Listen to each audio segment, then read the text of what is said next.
Sebelumnya di Legend of Martial Immortal, Ye Chen setelah mendapatkan giok salju, ia dapat meningkatkan ke tahap C Condition tingkat 4. Selain itu, ia juga berhadapan dengan Su Ming lantaran Hua adiknya dijebak memasuki hutan terlarang, di mana Ye Chen menghajarnya tanpa ampun.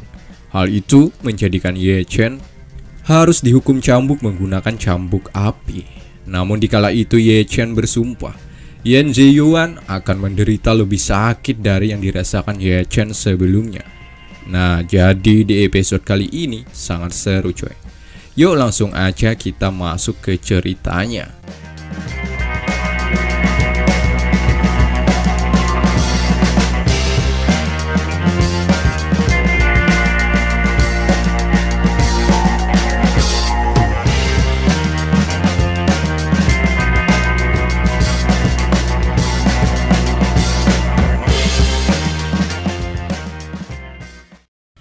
Ketika di hutan ada murid senior sedang mencari ramuan.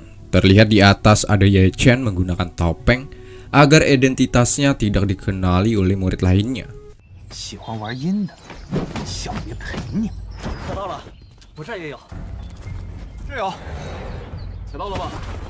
Tentu tujuan Ye Chen untuk memberi pelajaran terhadap murid yang masih ada kaitannya dengan Gehong.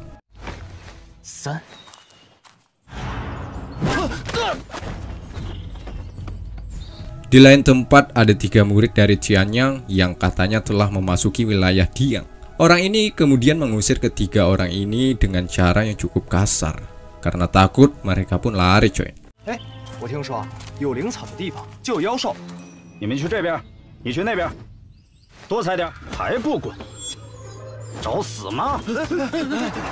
Sedangkan Ye Chen masih menunggu kesempatan untuk memberi pelajaran terhadap mereka. Setelah cukup lama menunggu, akhirnya Ye Chen beraksi dengan menyerang satu murid lagi. Sampai sini terhitung, Ye Chen sudah dapat melumpuhkan 4 murid senior. Kemudian ada tambahan 2 orang yang dapat ia hajar lagi. Selain memberi pelajaran, Ye Chen juga mencuri cairan roh giok milik mereka.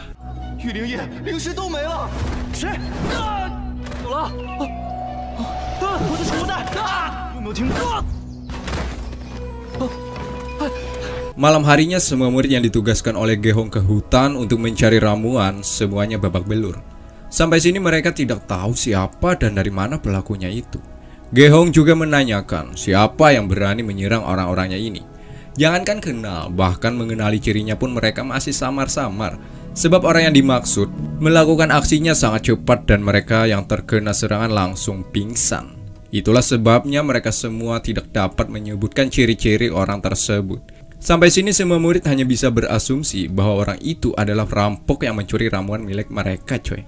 Tapi di sini ada satu murid yang menuduh bahwa pelakunya adalah Ye Chen. Hal ini cukup masuk akal sih. Karena selama ini hanya Ye Chen lah orangnya yang bersinggungan dengan Gehong ya kan. Tapi ada satu wanita yang menolak masukan dari murid itu. Jika Ye Chen melakukan ini sepertinya sangat mustahil ya kan. Sebab sebelumnya Ye Chen mendapatkan hukuman cambuk api. Tentu dengan keadaan saat ini Ye Chen belumlah sembuh. Ya, ucapan wanita tadi cukup masuk akal menurut Gehong. Kemudian mereka menetapkan beberapa orang yang menjadi tersangka. Selain Ye Chen, ada Puncak Tianyang dan Renyang. Dengan ini maka Gehong mendeklarasikan kepada semua murid untuk menyelidiki kedua puncak tersebut. Jika terbukti maka Puncak Diang akan menghabisi mereka yang sudah melukai murid-muridnya ini.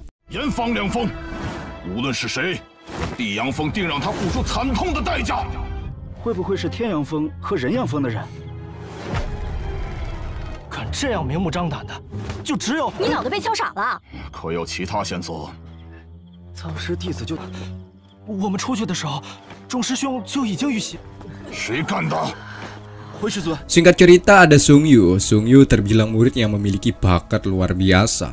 Tak heran kedua orang junior di sampingnya ini memuji kehebatannya.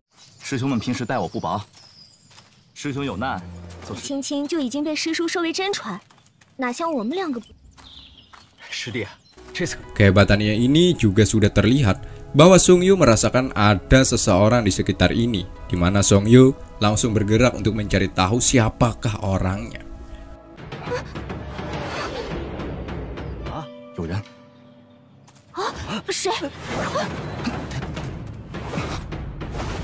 Lagi-lagi Ye Chen dengan kecepatannya dapat menyerang dua orang junior ini.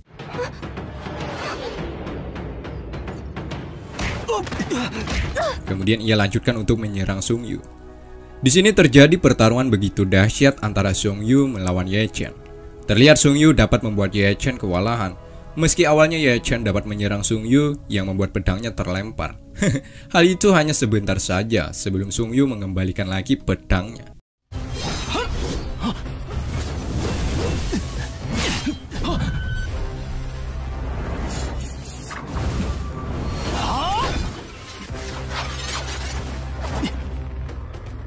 Kini Ye Chen mulai mendapatkan kesusahan dengan gaya bertarung Sung Yu yang luar biasa, bahkan topengnya terlepas akibat terkena serangan dari Sung Yu.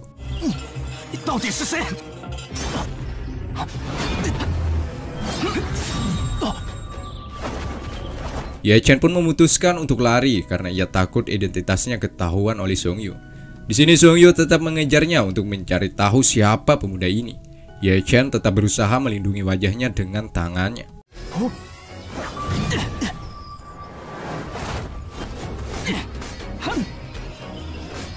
Nah, dikala itulah Xiong Er datang dan dapat diandalkan.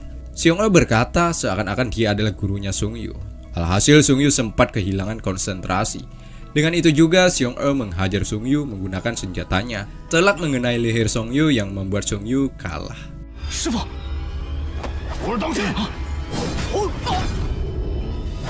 Melihat Xiong Er, tentu Ye Chen langsung berterima kasih ya kan. Andai tidak ada dirinya, mungkin identitas Ye Chen akan ketahuan. Xiong Er pun hanya tertawa kecil sambil memberikan bungkusan kepada Ye Chen.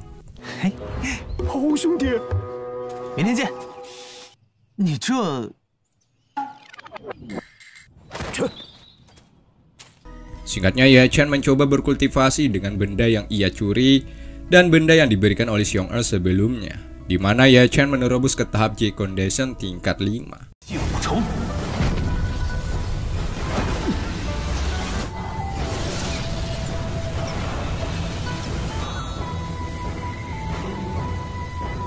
Yap, benda yang diberikan oleh Xiong Er sebelumnya ialah cairan sumsum. Kualitas ramuan ini lebih murni dari cairan roh giok yang ia curi sebelumnya, coy. Tentu ini sangatlah hal luar biasa bagi kelangsungan kultivasi Ye Chen di kemudian hari ya kan.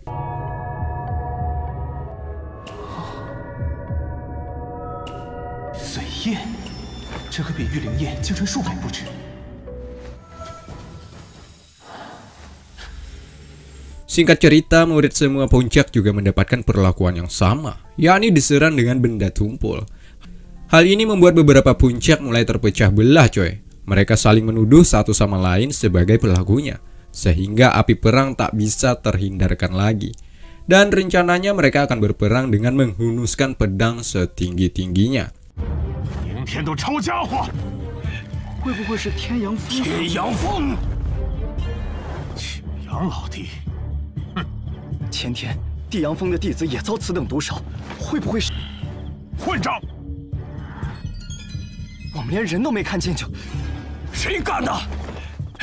Alhasil siang harinya, semua murid berbagai puncak saling serang satu sama lain.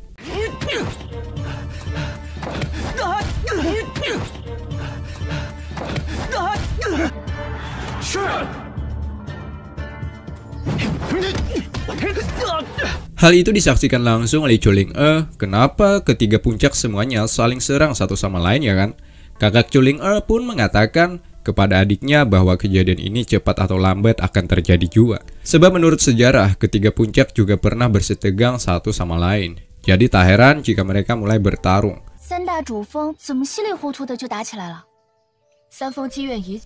Sementara Ye Chen membaca buku panduan penyulingan. Sambil membaca, Ye Chen juga mengingat kejadian di waktu lampau, di mana ia bertarung melawan beberapa musuh yang dimana pertarungan itu ia rasakan bahwa kekuatannya mulai berprogres ke tingkat lebih tinggi lagi, coy.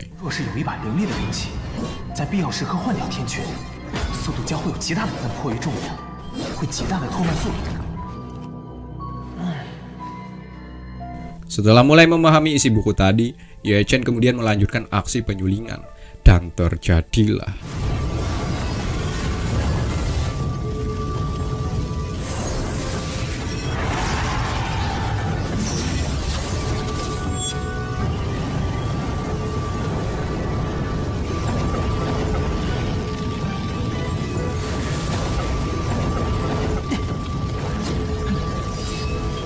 Setelah melakukan perjuangan yang cukup panjang, Ye Chen berhasil menyelesaikan penyulingan.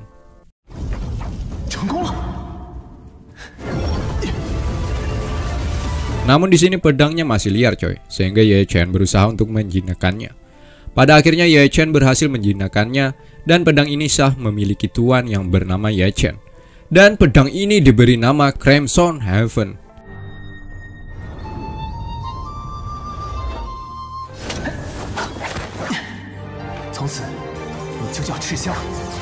Sementara itu ada tetua He yang mengatakan kepada ketua aula bahwa semuanya sudah siap. Namun di sini tetua masih membutuhkan bantuan Yue dan Hudu.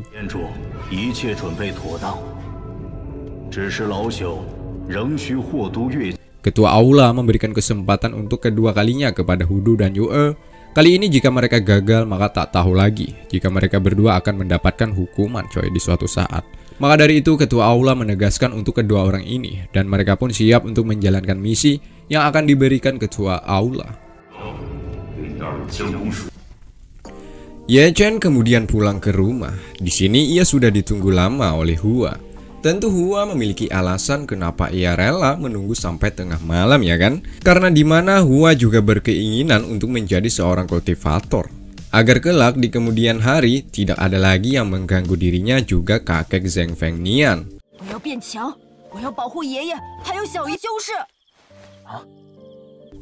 Namun Ye Chen mengingatkan jika seseorang memilih jalan kultivasi, maka sudah dipastikan jalan hidupnya akan selalu mendapatkan hadangan dan rintangan yang tak pernah habisnya. Contohnya seperti Ye Chen ini ya kan, dimana ia selalu mendapatkan masalah di setiap langkahnya. Maka Ye Chen menyarankan agar Hua mengurungkan niatnya itu.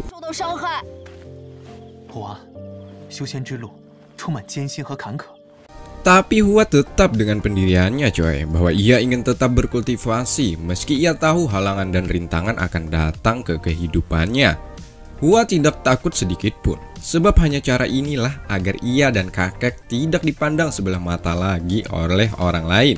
Ya meski Zheng Fengnian mantan tetua sekti, namun itu hanyalah mantan. Ingat, hanya mantan coy. Sehingga titelnya dulu tak memiliki impact yang begitu besar untuk kehidupan saat ini.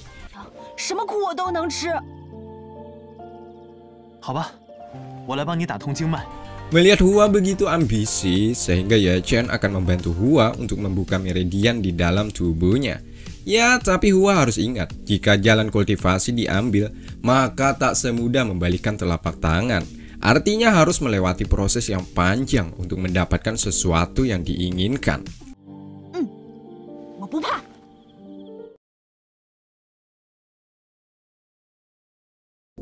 Pada akhirnya, Ye Chen dan Hua langsung ke intinya.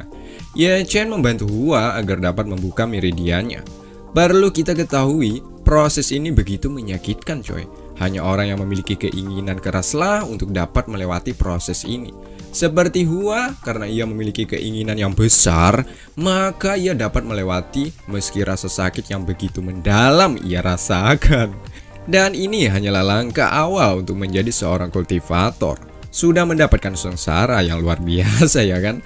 Makanya di awal tadi Ye Chen sempat mengingatkan kepada Hua untuk menarik lagi keinginannya. Ya tapi apa boleh buat, karena Hua bersikukuh, maka tidak ada pilihan lain lagi selain menuruti keinginan adik kecilnya ini.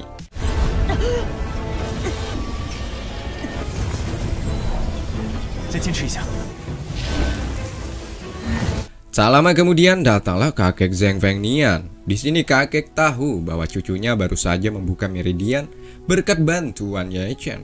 Yang sebenarnya spiritual di dalam tubuh Hua berantakan dan dantiannya lemah coy. Berkat api sejati yang ada pada diri Ye Chen sehingga membantu Hua dapat membuka meridiannya. Nah, jadi tak usah diragukan lagi begitu dahsyatnya api sejati yang dimiliki Ye Chen ya kan. Hua sangat senang karena ini adalah awal untuk ia menjadi seorang kesatria kuat. Dan Hua juga bersumpah jika kelak ia kuat, maka tidak ada lagi yang menindas kehidupan mereka seperti sebelumnya. Melihat seperti ini, tentu Zheng Fengnian sangat berterima kasih kepada Ye Chen. Ditambah lagi Ye Chen akan membawa Hua ke sekte Hengyu untuk melanjutkan pendidikannya agar dapat menuju menjadi seorang kultivator hebat. Sebenarnya kakek berat melepas cucu kesayangannya ini untuk pergi menimba ilmu ke sekte Hengyu cuy. Namun dikarenakan Hua sangat berambisi, karena kakek tahu cita-cita Hua sejak kecil ingin menjadi kultivator hebat, sehingga kakek melepasnya dan mengingatkan Hua untuk berlatih sungguh-sungguh di sana nantinya. Siang harinya Ye Chen dan Hua sudah berada di sekte Hengyu. Tentu ini membuat beberapa murid lainnya terkejut ya kan, setelah melihat Ye Chen pulih 100%. Padahal sebelumnya sudah terkena cambuk api. Tapi mereka lihat saat ini Ye Chen seperti tidak mendapatkan sebuah hukuman.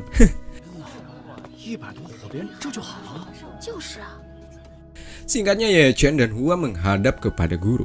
Tentu Ye Chen meminta agar Hua diterima menjadi murid sekte ini ya kan. Karena Ye Chen dianggap memiliki kejeniusan yang di luar nalar, sehingga guru tak ragu untuk menerima murid dari rekomendasi Ye Chen seperti Hua ini. Tapi karena Hua masih berada di tahap awal, maka Hua akan diterima menjadi murid luar, sama seperti Ye Chen dulu coy. Ya hal itu tak ada masalah bagi Ye Chen, yang penting terima dulu lah. Masalah hebat atau tidaknya seorang murid itu tergantung sang pribadi masing-masing ya kan. Jika ingin hebat harus diiringi keseriusan yang mendalam. Sebaliknya, meskipun dia adalah murid dalam, tapi latihannya tidak diiringi dengan hati, maka ya percuma saja ya kan. Guru tahu Ye Chen adalah aset sekte Hengyu yang luar biasa untuk di masa mendatang. Maka dari itu, guru meminta kepada Ye Chen jika masa latihannya menjadi murid luar selesai, Ye Chen dipintanya untuk belajar di tempatnya coy. Namun Ye Chen tidak langsung menerima. Ia pertimbangkan dulu dan berterima kasih coy. Kedepannya tidak tahu puncak mana yang ia pilih untuk ia menimba ilmu ya kan. Ketika di luar, Ye Chen dan Hua bertemu dengan murid yang sama membawa adiknya. Di sini Hua tak sengaja menabraknya coy. Sehingga Hua mendapatkan perlakuan yang tidak mengenakan. Meski awalnya Hua sempat meminta maaf, tetap maaf itu hanya dianggap omong kosong saja. Hua ditantang anak ini bertarung. Namun Ye Chen mencoba menghilangkan niat pembunuhnya itu. Ia mengajak Hua untuk pergi dan menghiraukan ocehan anak kecil itu coy. Ya ketika pergi anak kecil ini bersumpah jika bertemu lagi maka ia akan memberikan sebuah pelajaran terhadap Hua. Hua kemudian disuruh Ye Chen untuk memilih senjata. Ya sama seperti Ye Chen sebelumnya ya kan. Jika ada seorang murid baru, maka diwajibkan memilih senjata untuk mengarungi dunia yang penuh tipu-tipu ini. Hua sempat menemukan benda yang tak sesuai dengan kriterianya, hingga dimana ia menemukan tongkat besi. Sepertinya ini sangat cocok dengan gaya bertarung Hua. Masih sempat diingatkan oleh Ye Chen agar Hua tidak memilih senjata itu coy.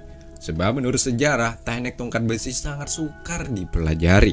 Bahkan pelajaran teknik tersebut dijualnya terpisah, alias pelajaran tongkat besi tidak ada di pavilion harta ini. Hanya saja bendanya saja yang ada coy. Hingga dimana Xiong Er juga ada di sini. Ia yang memiliki pengetahuan luas di wilayah ini menyarankan Ye Chen untuk pergi ke tempat yang bernama Pasar Nether. Ya menurut Xiong Er tempat itu adalah pasar yang paling lengkap di sekitaran wilayah ini. Sepertinya benda yang diinginkan Ye Chen ada terjual di sana. Tapi masalahnya Ye Chen tidak memiliki banyak uang untuk berbelanja di pasar tersebut. Lagi-lagi Xiong Er memiliki ide yang terbilang begitu gila, dimana Ye Chen disarankan untuk menantang Wei Yang, salah satu murid terbaik Gehong coy. Ya karena jalan ini satu-satunya untuk mendapatkan uang, maka Ye Chen oke aja deh, meski ia tahu nyawa taruhannya di sini. Benar, semua penonton pun demikian. Ia menganggap Ye Chen begitu gila karena berani menantang Wei Yang, murid yang kuat.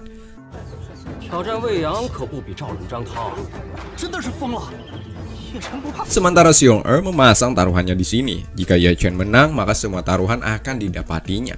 Dimana semua orang memasang Wei Yang yang akan menang. Sebab di atas kertas Wei Yang akan mudah mengalahkan Ye Chen coy.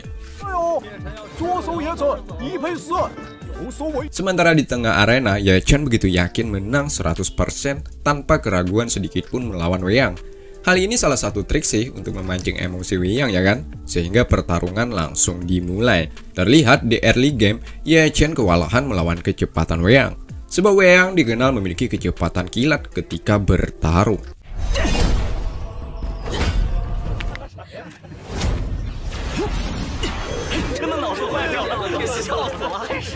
Jika disimak dengan baik, kesempatan menang Ye Chen hanya 20% coy.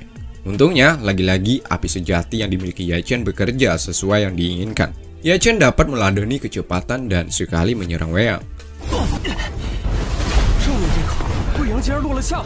Nah, di sini Wei Yang mulai murka, sehingga Ye Chen harus mendapatkan teknik rahasianya. Ye Chen terbekukan oleh dinginnya es. Harapan menang Ye Chen hanya tinggal 1% coy. Lagi-lagi api sejati membantu Ye Chen dan ia dapat menghancurkan es yang membelenggunya.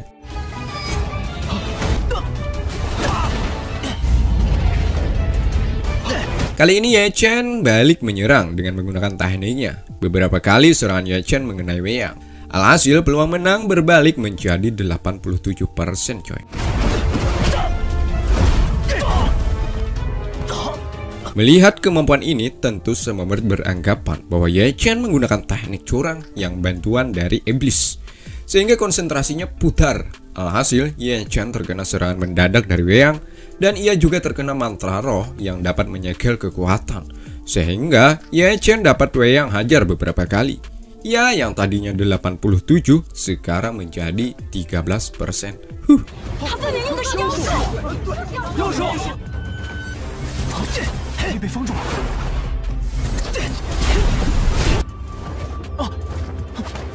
Untungnya di waktu yang pas, Ye Chen juga sempat menggunakan mantra roh surgawi yang dapat membuat Wei Yang kembali terpojok. Dengan ini, kedua orang sama-sama hanya mengandalkan kekuatan luar saja coy. Tapi Ye Chen sih lebih unggul ketimbang Wei Yang. Alhasil, Ye Chen memenangkan pertarungan ini dengan Tapi sayangnya, karena Ye Chen sebelumnya dianggap celah menggunakan teknik curang, sehingga semua penonton murka untuk menyerangnya. Lagi-lagi Xiong Er datang dan menghentikan niat mereka.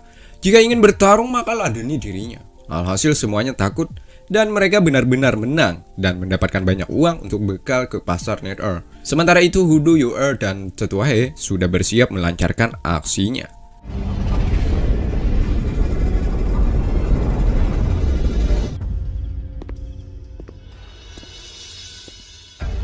Dan film pun bersambung. Untuk episode selanjutnya coy, Ye Chen menggunakan penyamarannya bertemu kembali dengan wanita yang ia cintai, yakni Ning Xuang. Dimana Ning Xuang digoda oleh pria lain. Lantas Ye Chen sangat marah dan ingin memberikan pelajaran terhadap orang tersebut. Selain itu ada juga pertengkaran para petinggi puncak. Entah siapa dan dari mana mereka coy. Nah, jadi itu aja dulu infonya untuk minggu depan. Bertemu lagi nanti di judul film yang sama. See you. Muah, muah, hahaha.